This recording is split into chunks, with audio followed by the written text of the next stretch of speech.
Hello दोस्तों, कैसे आप सब। उम्मीद है आप सब मस्त होंगे। तो स्वागत है सभी का बीएससी वर्ल्ड यूट्यूब चैनल में। आप सभी लोग टेलीग्राम पे मैसेज कर रहे थे कि sir third semester zoology paper के इम्पोर्टेंट क्वेश्चंस बता दीजिए। तो आज हम थर्ड सेमेस्टर जंतु विज्ञान जूलॉजी पेपर 2023 का ही है। उसमें जितने भी क्वेश्चंस हैं कम से कम 60% से 70% आपके पेपर में आ सकते हैं, क्योंकि महत्वपूर्ण क्वेश्चन महत्वपूर्ण ही होते हैं। देखते नहीं हो, हर साल रिपीट होते रहते। और बाकी जो अदर टॉपिक हैं जो इस पेपर में नहीं पूछे गए हैं आपके पेपर में आ सकते हैं, उनको भी मैं आपको साथ में बताता चलूंगा। ठीक है। तो यहाँ पे जो है अभी कल ही ये पेपर हुआ है, जूलॉजी का है, जंतु विज्ञान BSc third semester second year का थर्ड सेमेस्टर जो है। और साथ में जिसके पास नोट्स वगैरह नहीं है उसको मैं कंटेंट भी बता दूंगा कहाँ से आपको मिलेगा। ठीक है। तो पहला क्वेश्चन जो है इसमें देखिए 50 शब्दों में लिखना है आपको। 3-3 नंबर के क्वेश्चन है, टोटल 10 क्वेश्चन है। तो 30 नंबर का फर्स्ट क्वेश्चन आपका बनेगा। ठीक है। सभी क्वेश्चन करने हैं आपको। तो इसमें देखिए पहला है न्यूक्लियोटाइड के बारे में पूछा गया है। ठीक है। न्यूक्लियोटाइड तो आपको जैसे पता है, न्यूक्लियोसाइड, न्यूक्लियोटाइड, नाइट्रोजनस बेस, ये सब पढ़े होंगे, है ना। डीएनए जो पढ़ते हो तो डीएनए किससे मिलकर बना होता है? पॉलीन्यूक्लियोटाइड होती है चेन। उसमें डीएनए में क्या होती है? 2 पॉलीन्यूक्लियोटाइड चेन होते हैं। तो इसमें न्यूक्लियोटाइड्स लगे होते हैं, तो वही न्यूक्लियोटाइड के बारे में पूछा गया है।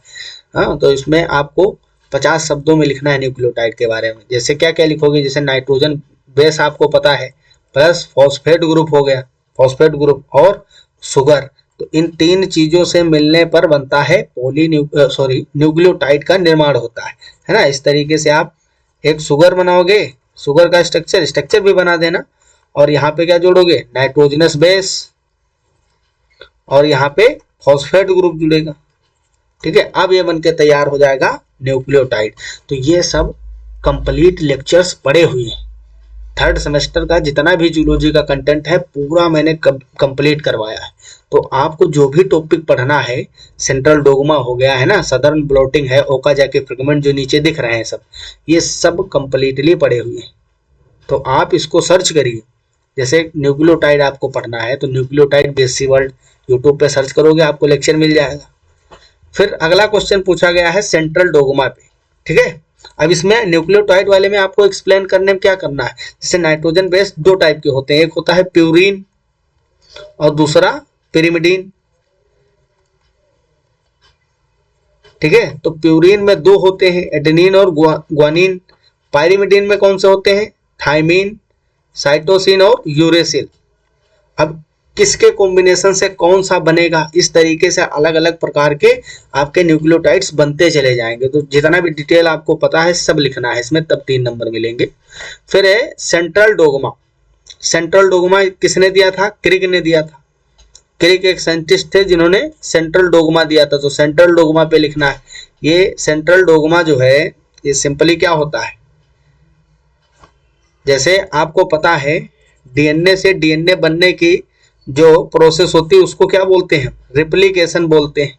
डीएनए से डीएनए का बनना। और फिर डीएनए से आरएनए बनेगा तो उसको क्या बोलेंगे? डीएनए से जब आरएनए बनाते हो तो उसको ट्रांसक्रिप्शन बोला जाता है। क्या बोला जाता है? ट्रांसक्रिप्शन। और इसके बाद आरएनए से क्या बनता है? प्रोटीन बनता है। क्या बनता है? प्रोटीन। इसको बोलते हैं आप ट्रांसलेशन, ट्रांसलेशन बोलते हैं। और फिर एक इसमें यहाँ पे रिवर्स ट्रांसक्रिप्टेज एंजाइम होता है जो वायरसेस में पाया जाता है, सिर्फ वायरसेस में। कुछ वायरस होते हैं जिनमें मिलता है, तो वो आरएनए से डीएनए बनाने का काम करता है, उसको बोलते हैं रिवर्स ट्रांसक्रिप्टेज, रिवर्स ट्रांसक्रिप्टेज। ठीक है। तो ये एंजाइम जो है क्या करता है? आरएनए से उल्टा डीएनए को बनाने का काम करता है। जैसे रेट्रो वायरस है, राइनो वायरस का नाम सुने होंगे, जो जुकाम फैलाते हैं। ठीक है। जुकाम का कारण होते हैं, जुकाम सर्दियों में खूब हो रहा है, तो ये रेट्रोग्रेसिव ग्रोथ होती है इसमें, उल्टा ये आरएनए से डीएनए का निर्माण करते हैं। तो यही होता है flow of information, genetic information. इसी को सेंट्रल डोगमा बोला जाता है।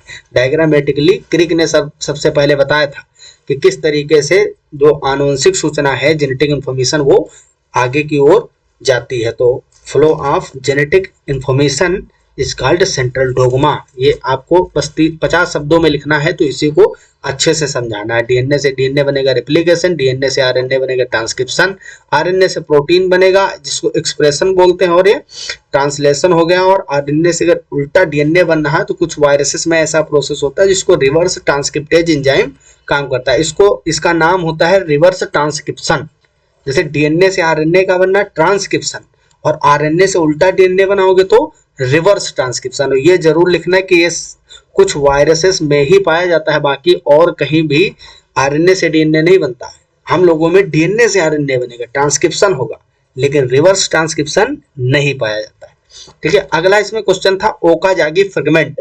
तो आप जब ट्रांसलेशन पढ़ते हो, ट्रांसलेशन ट्रांसक्रिप्शन वगैरह, है ना, तो क्या होता है जब डीएनए से डीएनए बनता है रेप्लिकेशन में, तो एक ट्रांसक्रिप्शन फॉर्क, रेप्लिकेशन फॉर्क बनता है। किसका निर्माण होता है? Replication fork. आपको पता है कि डीएनए में 2 स्ट्रैंड होते हैं, दोनों एंटी पैरेलल होते हैं, एक 3 डेज से 5 डेज और दूसरा 5 डेज से 3 डेज। तो एक पे तो कंटिन्यूअस डीएनए बनेगा और दूसरे पे उल्टा बनता है, मतलब छोटा छोटा, समझ रहे हो, इस तरीके से। तो इसी ये जो छोटे छोटे फ्रेगमेंट्स बन रहे हैं इसको बोला जाता है ओकाजाकी फ्रेगमेंट बोलते हैं। ठीक है, तो ये भी सब डिटेल से मैंने समझाया हुआ है, ये लेक्चर इसके कंप्लीट पढ़े हैं तो आप उसको देख सकते हैं, जो भी टॉपिक आपको भी पढ़ना है। फिर है एनसीबीआई। एनसीबीआई के बारे में आपको बताना है 50 शब्दों में। फिर है हाइब्रिडोमा टेक्निक। हाइब्रिडोमा टेक्निक्स जो है ये काफी इंपॉर्टेंट है, हर वर्ष पूछा ही जाता है इसमें। अगला क्वेश्चन है पॉलीजेनेटिक एनालिसिस सॉफ्टवेयर के बारे में पूछा गया है। ठीक है, तो ये जो कुछ टेक्निकल वर्ड्स हैं इस पे भी क्वेश्चंस खूब आते हैं। फिर है ब्लास्ट, मतलब BLAST, इस पे आपको 50 शब्दों में लिखना है। देन अगेन जेनेटिक कोड, ये बहुत इंपॉर्टेंट है, हर वर्ष क्वेश्चन आने वाला है। जेनेटिक कोड जैसे आनुवंशिक कोड भी बोलते हैं हिंदी में। ठीक है, तो जेनेटिक कोड आप पढ़िए, टोटल कितने होते हैं आपको पता ही है, 64 जेनेटिक कोड होते हैं, जिसमें 61 जो होते हैं वो अमीनो एसिड्स को कोड करते हैं, है ना।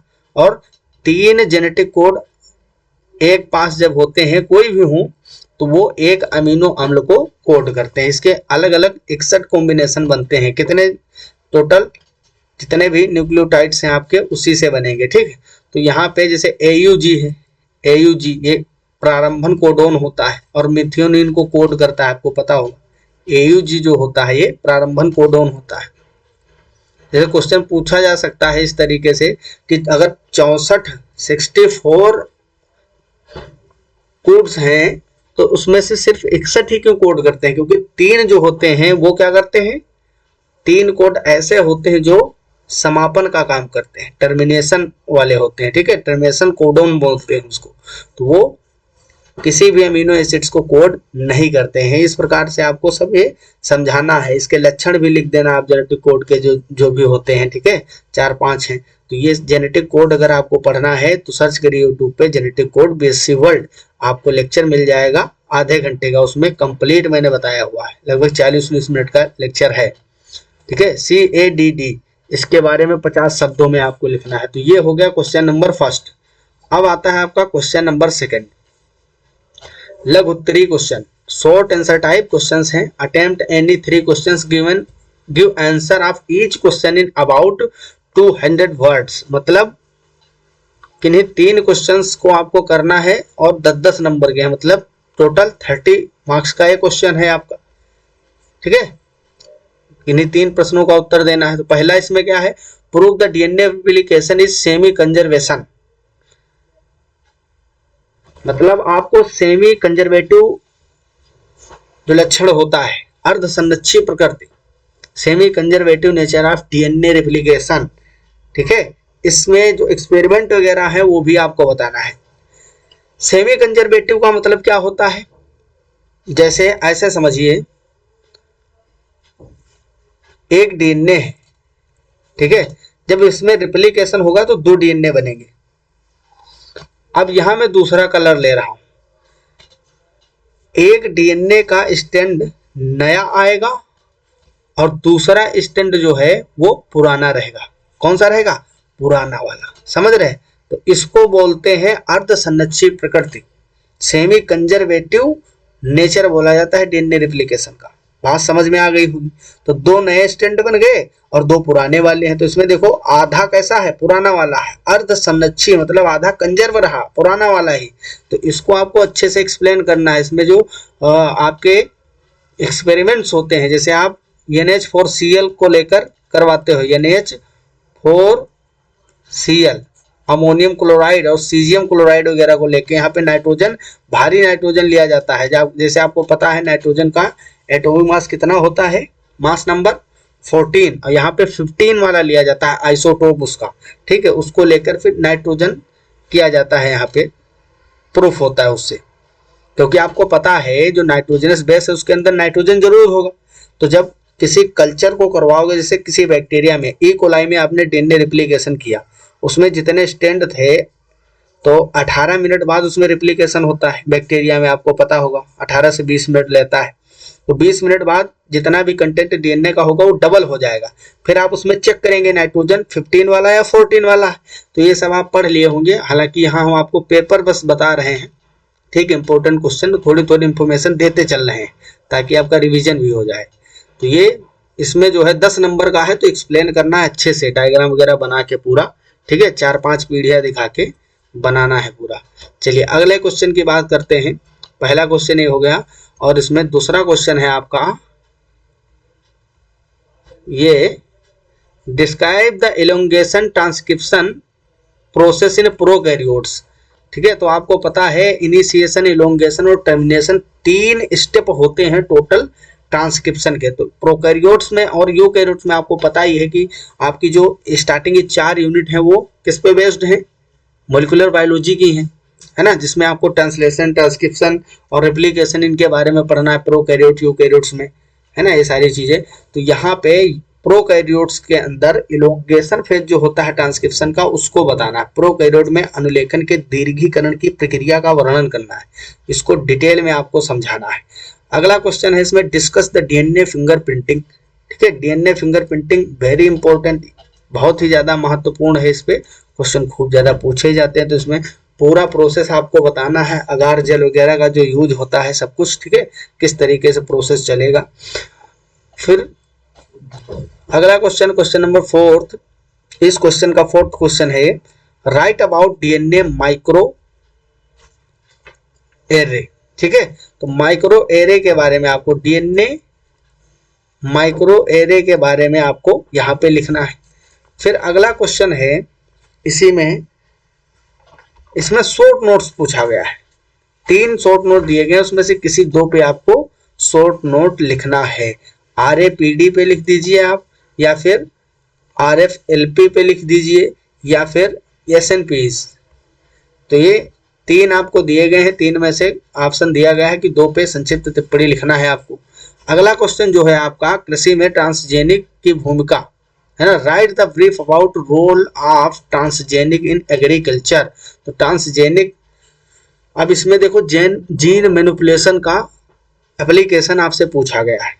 कृषि जो है एग्रीकल्चर, उसमें ट्रांसजेनिक क्रॉप्स जो हम बनाते हैं, जैसे बीटी, कपास वगैरह का नाम सुने होंगे, बैसिलस थ्यूरेंजिएंसिस, है ना, बैक्टीरिया जो होता है, जो आबिस होता है, जीव विष, जो कीड़ों के लिए पीड़कनाशी होता है, इंसेक्ट रेसिस्टेंट पैदा करता है प्लांट के अंदर, इन सब के बारे में आपको इसमें बताना है ना। जैसे जीन का मैनिपुलेशन करते हैं, जैसे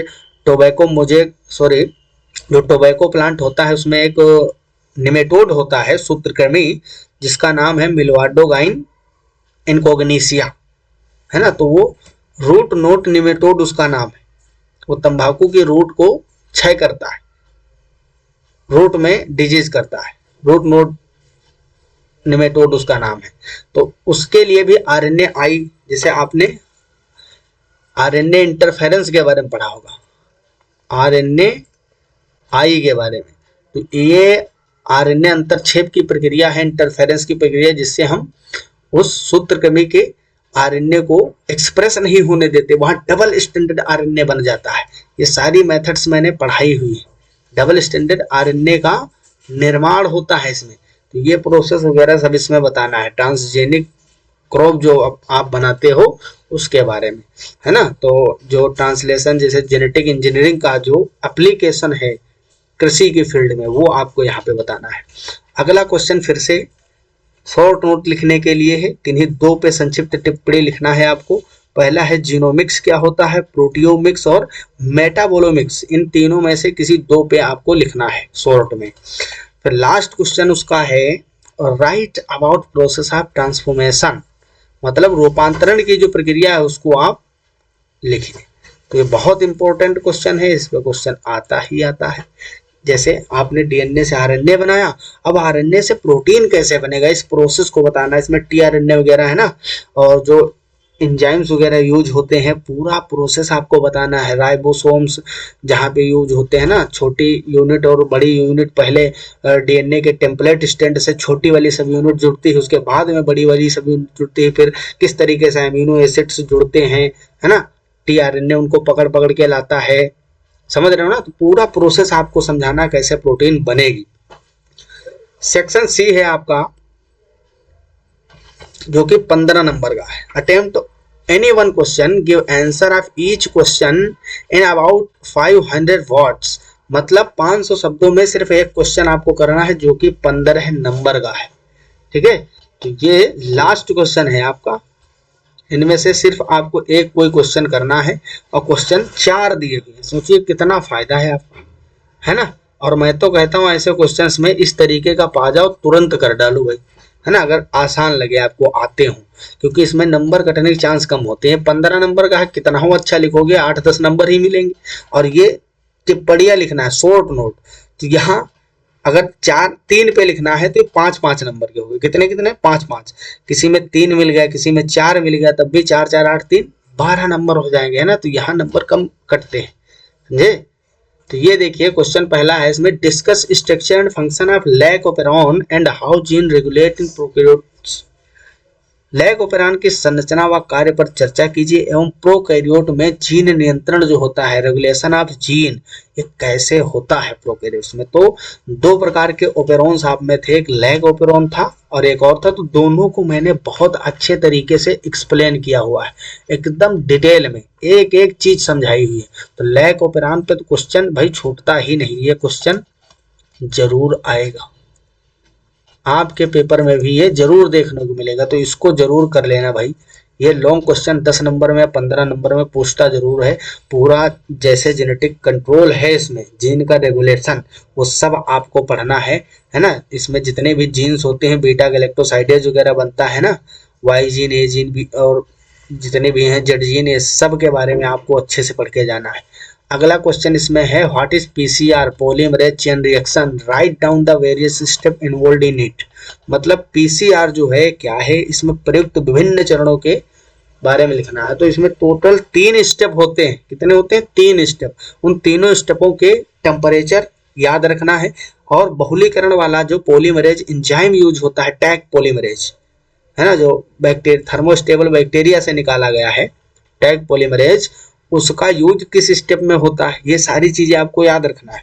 और पूरे तीनों स्टेप को अच्छे से डायग्रामेटिक समझा के फिर लिखना भी है, समझे, 500 शब्दों में। अगला क्वेश्चन इसमें है, give a brief account on western blotting and enumerates its application. Western blotting एवं इसके उपयोगिता को चरणबद्ध तरीके से लिखिए। तो वेस्टर्न ब्लोटिंग लिखिए आप, है ना, साउदर्न ब्लोटिंग है, वेस्टर्न ब्लोटिंग है, इस पे क्वेश्चन आते ही रहते हैं। ठीक है, तो उतना इम्पोर्टेंट नहीं है, लेकिन फिर भी आप याद कर सकते हो इसको भी। और लास्ट क्वेश्चन तो आपको देख ही रहा है, 5-5 नंबर में 3 कमेंट्स लिखना है, 15 नंबर का क्वेश्चन बनके तैयार होगा। पहला इसमें जीन बैंक के बारे में बताना है, इसमें जीन बैंक जो इंडिया की है उनको भी मेंशन कर देना है आपको, है ना। जीन बैंक के बारे में पूरी डिटेल तो लिखना ही है, जो इंडिया में जहाँ जहाँ है जीन बैंक उनको बताना है, ठीक है। और स्विस प्रोट के बारे में लिखना है, KAGG के बारे में लिखना है, और फाइलोजेनेटिक ट्री क्या होता है, फाइलोजेनेटिक ट्री, है ना, जैसे शेर, बाघ, चीता, ये सब किस तरीके से ह्यूमन से जुड़े हुए हैं ना, ये जो ब्रांचेस होती हैं, ये ट्री बनता है जो फाइलोजेनेटिक ट्री, इसके बारे में आपको बताना है। ठीक है, एंसेस्टर्स का मैच होता है इसमें, कौन किसका एंसेस्टर है, कॉमन एंसेस्टर, ये सब सारी चीजें इसमें बतानी होती है। तो आई होप आपको अच्छे से समझ में आ गया होगा कि किस प्रकार का पेपर आ रहा है ना। तो अगर आप अच्छे से पढ़ के जाओगे तो आराम से अटेम्प्ट कर लोगे, आसान क्वेश्चन है। और जो भी आपने कंप्लीट नहीं किया है अभी तक, तो जल्दी से यूट्यूब पे जाइए, लेक्चर देखिए, नोट्स वहीं से बना लीजिए, अपना पढ़ लीजिए, ठीक है। तो मिलते हैं अगले लेक्चर में, तब तक के लिए okay bye, all the very best, thanks for watching, जय हिंद, जय भारत।